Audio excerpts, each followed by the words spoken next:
안녕하십니까. 신인근 군사TV 디펜스 브리핑입니다. 자, 오늘도 아주 중요한 군사 무기 관련 소식 전해드리겠습니다.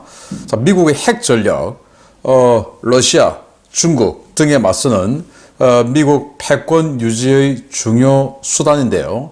그 핵 전력이 정말 큰일 났습니다. 어떻게 큰일 났는지, 이 러시아에 비해서 어떻게 지금 뒤떨어지고 있는지, 그리고 앞으로 더 큰 데미지를 지금 입게 되는데 바로 법 때문에 어떤 상황인지 보도록 하겠고요. 그리고 이 후티가 상선을 향해서, 특히 미국 상선을 향해서 대함 탄도미사일을 쐈습니다. 그게 상선의 선수 부분에 정확하게 명중을 했고 동영상 보여드리겠습니다. 그런데 그 상선이 어떻게 됐냐? 기가 막힌데요. 보도록 하겠습니다. 자, 5가지 단신 먼저 보겠습니다. 중국은 YJ-21 대함 탄도미사일로 미국의 항모를 원거리 파괴 가능하다라고 자신감을 비쳤고, 독일 육군은 복서 기반의 신형 자주대공포 조달 절차에 착수했다라는 소식까지 보도록 하겠습니다. 첫 번째입니다. 중국이 1200km 거리에서 미국 항모 전단에 정확하고 치명적인 타격을 가할 수 있는 대함 탄도미사일 YJ-21을 대량으로 배치하고 있으며, 최근 청두 인민해방군 연구소에서 YJ-21을 이용해 미 항모를 격침시키는 모의 시뮬레이션이 실시됐다는 소식입니다. 중국은 이것만 있으면 미국 항모 전단을 손쉽게 제압할 수 있다는 입장인데 말처럼 쉽게 될지 지켜봐야겠습니다. 최근 우크라이나의 무쏘라는 브랜드로 렉스턴 스포츠를 판매하기 시작하며 돌풍을 일으키고 있는 우리나라의 KG 모빌리티가 이번에는 스페인 항공우주군에 해당 모델을 수출한다는 소식입니다. 공군기지의 다목적 차량으로 운영하기 위해 1차로 60대를 도입할 예정인데, 일선에서는 넓고 고급스러운 실내와 탁월한 승차감 덕분에 호평이 쏟아지며 추가 도입 요청이 늘어나고 있다고 합니다. 최근 이란과 미사일을 주고받으며 신경전을 벌이고 있는 파키스탄이 극초음속 미사일 보유를 공식 선언했습니다. 전투기에 탑재하는 극초음속 미사일을 보유하고 있고, 이를 통해 적 주요 군사시설에 치명적인 타격을 가할 수 있다는 것이 파키스탄 측의 주장인데, 국제전략문제연구소 IISS에서는 이 극초음속 미사일이 중국제 CM400AKG일 가능성이 높다고 보고 있습니다. 모로코가 튀르키예 오토카르로부터 코브라2 차륜형 장갑차 200대를 1억 3,600만 달러에 구입하는 계약을 체결했다는 소식입니다. 최대 9명이 탑승하는 지뢰 방어 장갑차인 코브라2는 올해부터 인도를 시작해 내년 상반기까지 전량 공급될 예정인데요. 최근 튀르키예 방위산업, 아프리카와 중동 등의 시장에서 무서운 상승세를 보이는 것 같습니다. 독일이 최근 우크라이나에 공급하기로 한 스카이레인저 30 대공 방어 시스템을 기반으로 한 신형 야전 방공 체계를 도입하기로 했다는 소식입니다. 라인메탈이 주도하는 컨소시엄이 수주한 이번 사업에서 독일은 복서 장갑차에 스카이레인저 30 포탑을 장착한 자주 대공포를 도입할 예정인데, 사용자 요구에 따라 미스트랄과 스팅어, 한국의 신궁 옵션 선택이 가능하다고 합니다. 네, 대함 탄도미사일 이거 발사하는 모습인데, 중국의 가장 큰 구축함이죠. 055 난창급에서 발사하는 모습입니다. 난창급의 중앙 부분에 있는 수직 발사관에 이 대함 탄도미사일이 꽂힌다고 하는데, 이게 바로 YJ-21입니다. 사거리가 무려 1200km. 왜 1200km냐? 미국의 슈퍼호넷, 항모전단의 전투기가 슈퍼호넷이죠. 그 슈퍼호넷의 전투 행동 반경, 그리고 여기에서 발사하는 대함미사일 등의 사거리까지 고려하면 이 슈퍼호넷은 1200km가 대함 타격권이다. 그래서 그 1200km 밖에서 쏘면 슈퍼호넷과 전혀 관계없이 때릴 수 있다. 그래서 이 1200km 사거리를 구현한다라는 건데, 그걸 이제 대량으로 깐다. 그리고 시뮬레이션 했더니 되더라. 미국 항모전단 다 격파할 수 있더라. 라고 지금 이야기를 하는데, 정말 중국의 특성상 이 말과 결과가 너무나 다른 것들을 많이 봐왔기 때문에 결과는 미지수입니다만은, 그럼에도 불구하고 위협이 될 만한 것은 사실입니다. 자, 여러분들 도로에서 많이 보시죠. 바로 렉스턴 스포츠인데, 이거 이제 무쏘라는 이름으로 수출을 하고 있죠. 그래서 지난번에 우크라이나에도 수출했고, 이 무쏘, 과거 제가 이제 총각 시절에 무쏘라는 이 SUV가 나왔는데 정말 당시로서는 획기적인 디자인이었고, 특히나 이제 벤츠의 샤시와 엔진, 또 트랜스미션 이런 것들을 사용한다고 해서 내구성 좋고 어마어마하게 인기 좋았었죠. 그 무쏘가 당시 중동에 수출이 많이 됐다고 해요. 그래서 그런지 아직도 무쏘라는 이 이름으로 전 세계 판매가 되고 있는 모양인데, 그때는 쌍용이었고 지금은 이제 KG 모빌리티인데, 스페인 공군이 이걸 이제 구입을 한 겁니다. 군사기지 가면 팔로미카라고 있죠. 그래서 비행기가 이렇게 들어오면 비행기 택싱할 때 앞에서 이제 그렇게 이제 차가 뒤에 팔로미 이렇게 반짝반짝하면서 이제 앞으로 가는 그 팔로미카도 있고, 또 공군기지에서 헌병들도 타고, 그리고 작업 차량도 하고, 이런 다목적으로 쓰기 위해서 이거 60대를 구매했다고 합니다.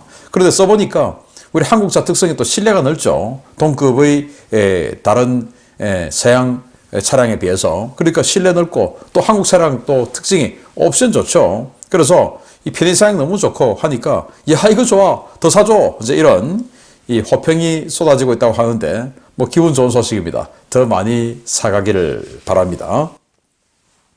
자, 파키스탄, 중국에 의뢰해서 JF-17 전투기 개발했죠. 여기에 우리 극초음속 무기 장착해 라고 하면서 어떤 무기인지 말은 안 했고, 극초음속 무기 공대 G 버전으로 우리 있어, 이렇게만 밝혔습니다. 그래서 IISS에서는 그게 중국제 CM400AKG 이거일 거다. 290km 날아가는 거. 그래서 극초음속이라고 하지만 오는 안 된다 라고 이야기를 하는데, 이게 사실인가? 아무튼 이란에게 최근에 사과까지 받아냈어요. 그래서 파키스탄 요즘 기분 좋은 상황입니다. 자, 튀르키예가 정말 온갖 걸 다 만드네요.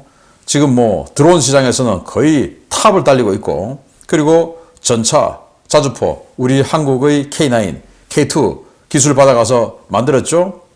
프루트나 자주포, 또 알타이 전차, 그리고 안 만드는 게 없어요. 전투기 지금 TFX 칸 만들고 있죠. 훈련기 만들고 있죠. 그래서 또 군함 만들고 있죠. 안 만드는 게 없어요. 그래서 이 모든 것들을 수출을 하고 있는데, 모로코에 이거 200대를 판매했다. M랩이에요. 지뢰 방어 장갑차. 이 차체 하부를 V자로 만들어서 밑에서 지뢰가 터지더라도 이 폭발 압력이 비껴가게끔 만든, 이게 이제 M랩인데, 우리는 없죠. 이거 있어야 됩니다. 자, 이런 M랩 장갑차. 그래서 이게 가격이 1억 3,600만 달러에 200대니까, 물론 이게 전부 다 이제 프로그램 코스트라서 부품이나 이런 것들이 많이 옵션에 포함됐겠지만, 이게 이제 대당으로 나누면 이 68만 달러, 한국 돈으로 8억 8천만 원 정도. 물론 차체 가격은 그보다 싸겠죠. 이제 여유 부품이나 이런 것들이 많이 들어가서 그 가격입니다. 아무튼 우리는 이런 거 없는데 튀르키예는 만들었어요. 우리 한국군도 지뢰 우리는 없을까요? 북한은 지뢰 더 많겠죠. 알제리보다. 모로코는 알제리 때문에 이런 거 군사력 양성하는 거니까. 정말 한국군도 정신 차리고 지뢰 방어 장갑차 있어야 된다라는 생각 저는 해봅니다. 자, 독일 육군이 복서 차륜형 장갑차 위에다가 포탑을 얹었죠. 그래서 사면 고정 위상 배열 레이더 장착해서 이 상시 적의 드론이나 항공물체를 탐색하고, 그리고 여기 이제 스카이레인저 30에서 기관포 장착을 했고, 여기까지는 우크라이나에 수출을 했는데, 여기다가 추가로 여기 지대공 미사일 갖다 붙여주겠다. 이 지대공 미사일은 미스트랄, 그리고 한국의 신궁까지도 고객이 원하는 대로 갖다 붙여준다라고 하는데, 고객들 가능하면 신궁 이걸 좀 붙여달라라고 요청하면 어떨까라는 생각이 들고, 독일 군이 이걸 또 산다고 합니다. 자, 중요 소식 들어갑니다. 첫 번째입니다. 도대체 미국에서는 왜 민주당 정부만 들었으면 핵무기를 비롯한 주요 전략 무기들의 도입 사업과 유지 보수 프로그램이 치명적인 타격을 입는 것인지 모르겠습니다. 1970년부터 사용돼 노후화가 극심한 미니트맨3 ICBM 대체 사업이 취소될지도 모른다는 소식입니다. 미 공군이 진행 중인 차세대 대륙간 탄도미사일 개발 프로그램이 당초 책정된 예상 범위를 크게 초과했으며, 이는 현행법 위반에 해당하는 사안이어서 행정부가 사업 취소를 검토하고 있다고 디펜스 뉴스가 현지 시각 1월 20일 보도했습니다. 보도에 따르면 노스롭 그루만이 진행 중인 LGM-35A 센티넬 대륙간 탄도미사일은 사업 초기 희망했던 비용을 크게 초과할 것으로 예상되며 이는 넌 맥커티 법 위반에 해당하는 것으로 나타났습니다. 넌 맥커티 법에 따르면 무기 개발 또는 획득 비용이 당초 책정된 예상 비용보다 15% 이상 올라가면 이를 의회에 보고해야 하고 25% 이상 올라가면 사업 자체를 취소해야 한다는 법인데요. F-35 역시 개발 과정에서 해당 법을 여러 차례 위반해 사업 취소 압박을 받아온 바 있습니다. 미 공군은 법에 따라 비용 초과 사실을 행정부와 의회에 보고했고 보고를 받은 국방부 장관이 해당 프로그램에 대한 사업 재검토 또는 완전 취소를 결정할 것이라고 밝혔습니다. 공군에 따르면 센티넬 사업의 총 사업비는 당초 책정된 금액 대비 37% 이상 폭등했는데요. 미 공군은 이 사업이 전략적 억제력 유지를 위해서 반드시 필요한 사업이라면서도 현재와 같은 개발 일정대로라면 센티넬 전력화 사업이 당초 계획했던 2029년 초기 작전 능력 획득을 달성하지 못하고 2030년대 이후로 밀리게 될 것이라고 우려하고 있습니다. 문제는 무기체계 개발 과정, 특히 전략무기 개발 과정에서 비용 폭등과 이로 인한 사업 재검토, 사업 전면 취소가 왜 민주당 행정부에서만 발생하냐 하는 것입니다. 바이든 행정부는 공군과 해군, 전략사령부의 강력한 반대에도 불구하고 해상발사 순항 핵미사일 프로그램을 전면 폐기했고 게임 체인저급 무기로 기대를 모았던 AGM-183A 극초음속 미사일 개발 계획도 일찌감치 폐기했습니다. 노후화가 극심한 트라이던트2 SLBM 대체 사업도 연기돼 2030년대 초반에 배치될 차세대 전략원잠 콜롬비아급도 구형 트라이던트2 D5를 탑재할 예정인데요.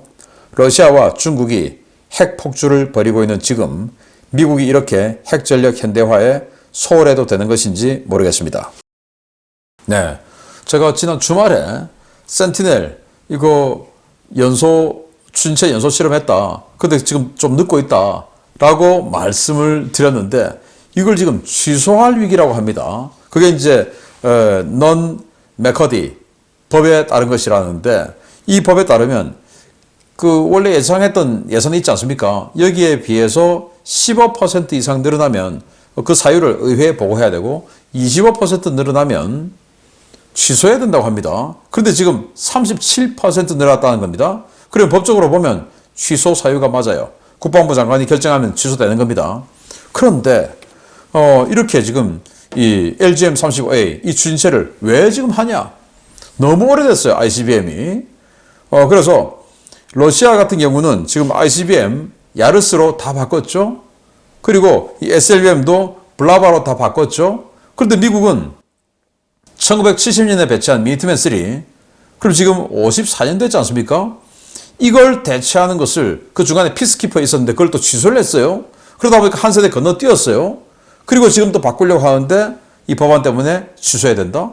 그러면 또 앞으로 한 30년 후에 나오나요? 그 다음 세대가. 그러면 어떻게 됩니까? ICBM 성능이 너무 떨어지죠? SLBM도 마찬가지예요. 트라이던트2 이거 지금 사용하고 있는데 이게 1990년도부터 배치됐어요. 그럼 지금 벌써 34년 됐죠. 그런데 그 대체하는 차세대 SLBM이 2040년도 후반에 나온대요. 어떻게 됩니까? 50년 훨씬 넘게 쓰는 거죠. 그런데 지금 러시아는 블라바로 다 교체했어요. 이게 다 민주당 정권 때 취소됐다. 물론 법에 의해서 취소할 수 있다라는 것이지 반드시 해야 된다는 건 아니죠. 왜? 또 정부가 결정하면 또 가는 거니까.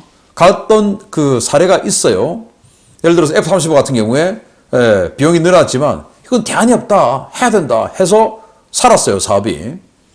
그러나 주말트 같은 경우에 그 스텔스 대형 구축함 주말트 같은 경우에는 비용이 폭등해서 그래서 세척으로 스탑을 해버렸어요. 그래서 의지가 중요한데 이 민주당 정부 같은 경우는 이 에로 이것도 취소해버렸죠. 그리고 해상발사 핵미사일 취소해버렸죠. 이런 식으로 계속 취소하는 거예요. 핵전력을. 핵전력 취소하면 됩니까? 그래서 이 핵전력이 중국, 러시아에 대항하는 미국의 중요한 그 도전을 억누르는 중요한 수단 중에 하나인데 중국의 뚱펑 41 미국보다 더 신형이에요. 미국 ICBM보다. 또 러시아의 야르스 훨씬 좋아요. 그런데 미국이 이런 식으로 가서 되겠냐 라는 거죠. 민주당 정부 정말 정신 차려야 됩니다. 누구를 위한 정부인지 정말 의심스럽다라고 생각될 때가 한두 번이 아닌데, 물론 뭐 제가 미국 국민은 아니지만 미국과 동맹인 국가의 국민이기 때문에 이 분야를 정말 우려스러운 마음으로 지켜보지 않을 수가 없다라는 거죠. 두 번째입니다.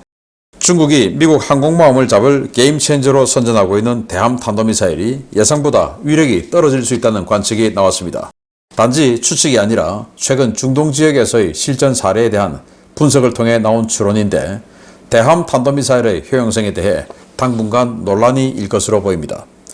최근 후티 반군이 이란제 대함 탄도미사일로 미국 소유 선박을 공격해 명중시켰지만 피격된 선박은 격침되지 않았으며 인근 항구로 대피하는 동안 침몰 위기도 겪지 않았다고 복수의 워싱턴 소식성이 1월 21일 리포트했습니다. 소식통들은 현지 시각으로 1월 16일 후티의 대함 탄도미사일이 피격된 조그라피아호의 CCTV 영상을 입수해 분석한 결과 해당 선박이 미사일에 정확히 피격됐음에도 불구하고 조그라피아호는 격침되지 않았습니다. 배의 조타실에서 촬영된 CCTV 영상에 따르면 미사일은 선수 중앙과 우현 사이 약 45도 각도에서 날아와 명중했는데요. 해당 미사일은 이란의 파테 313 대함 탄도미사일을 개량한 아셰프 대함 탄도미사일로 확인되었습니다. 길이 189.9m, 폭 32.3m의 조그라피아호는 만재 배수량 56,894톤의 벌크선인데요. 이 배의 선수에 정확히 명중한 대함 탄도미사일은 약간의 화재를 일으켰지만 곧바로 진화되었고, 배는 자력으로 항해해 수에즈 운하 인근까지 도달했습니다. 선사 측은 미사일이 명중하긴 했지만 선수 일부만 파괴됐을 뿐 선체 하단까지 관통되거나 파괴되지 않았으며 항해에 무리가 없는 수준의 피해라고 밝혔는데요. 이는 380kg의 탄두 중량을 갖고 있는 것으로 알려진 파테 313의 파괴력을 감안하면 이해하기 어려운 수준입니다. 이 때문에 일각에서는 대함 탄도미사일이 당초 알려졌던 것보다 파괴력이 형편없거나 명중했을 때 탄두가 제대로 폭발하지 않는 등의 기술적 결함이 클지도 모른다는 관측이 나오고 있는데요. 이란제 대함 탄도미사일, 당초 알려졌던 것보다 그 위험성이 크지 않은 것으로 보입니다. 네, 이 배인데요.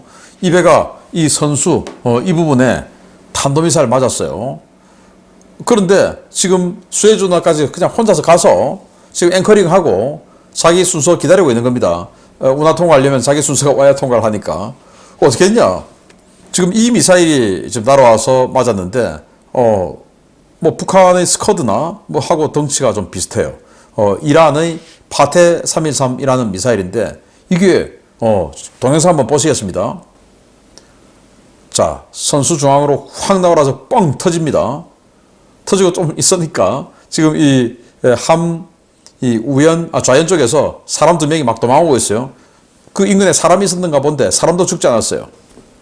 그리고 저렇게 제대로 맞았는데 탄도 중량 385kg이라면 하푼 대한미사일의 거의 1.5배의 위력이죠. 하푼이 한 225kg 탄두니까.